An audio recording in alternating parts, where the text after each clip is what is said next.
Hi, I'm Rizwan. Today we are going to learn how we can create an invoice and match that invoice with banking data.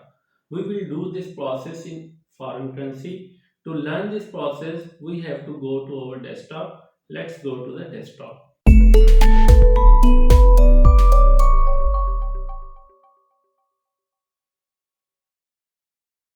So we are logged into QuickBooks Online.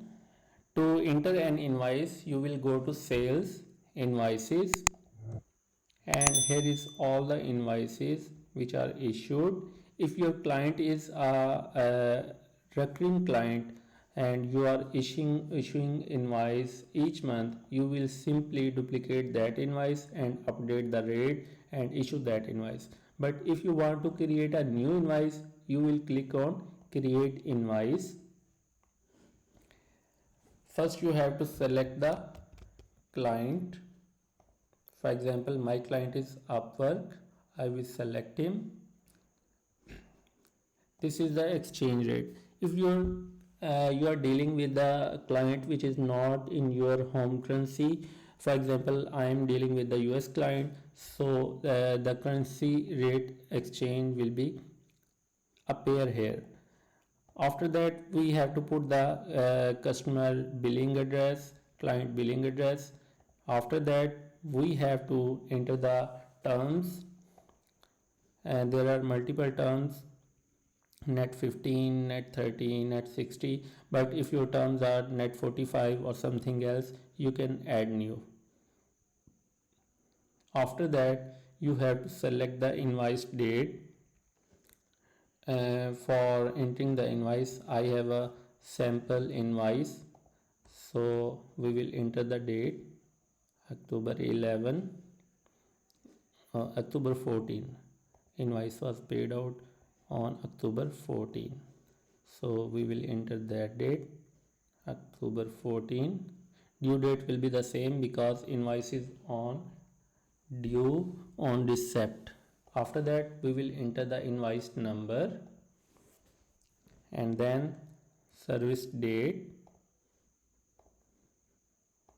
After that, you have to select the product or service, so I will use this one.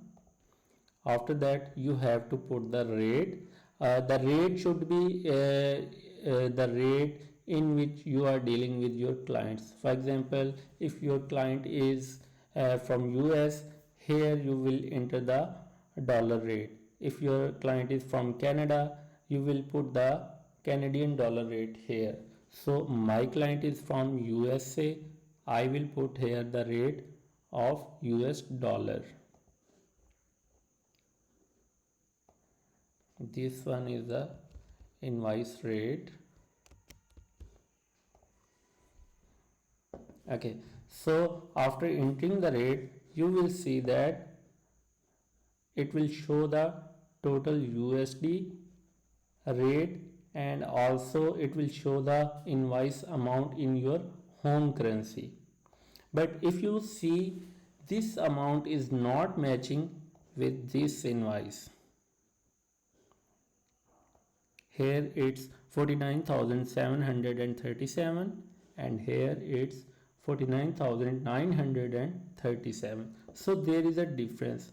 That difference is because of the exchange rate. The exchange rate here is the updated rate. If your currency is devalued or something happened to your currency, you will have this difference. To remove this difference, you have to put the exchange rate here on that specific date.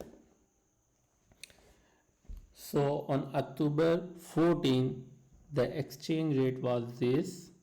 I will copy the exchange rate and put it here. When I click here, QuickBooks will be asked that you want to use this exchange rate for this transaction only or all of the new transaction in USD for Friday 14 October. I will use that use for this transaction only. Click OK. If you will see, your problem is fixed. 49,737, 49,737. So invoice is matching. So we are done with the invoice. If there is some sort of supporting document, you can attach here.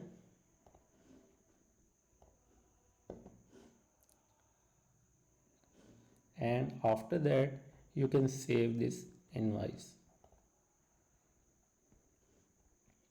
If you see the invoice is overdue and we have not received the payment. So to match this invoice with the bank data, you will go to the transactions, banking. You will choose the bank account which is used to receive this payment,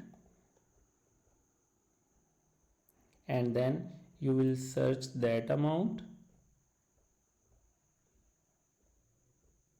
You can simply copy the amount and search there. So this is the amount. After that you will click on find match. It will show all the transactions which are all the invoices which are not yet matched, but we are not seeing it because the invoice transaction is in foreign currency.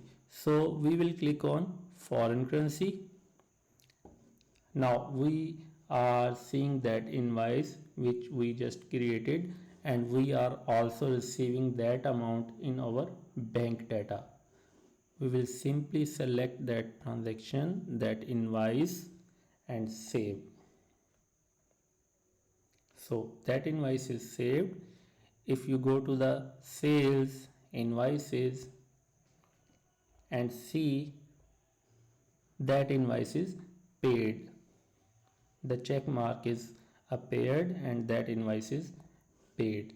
In that way you can create an invoice and match it with the banking transaction, whether it's in foreign currency or it's in local currency. If you have any question, you can post that question in comment section and I will try my best to reply there. Thank you for the watching video. Goodbye.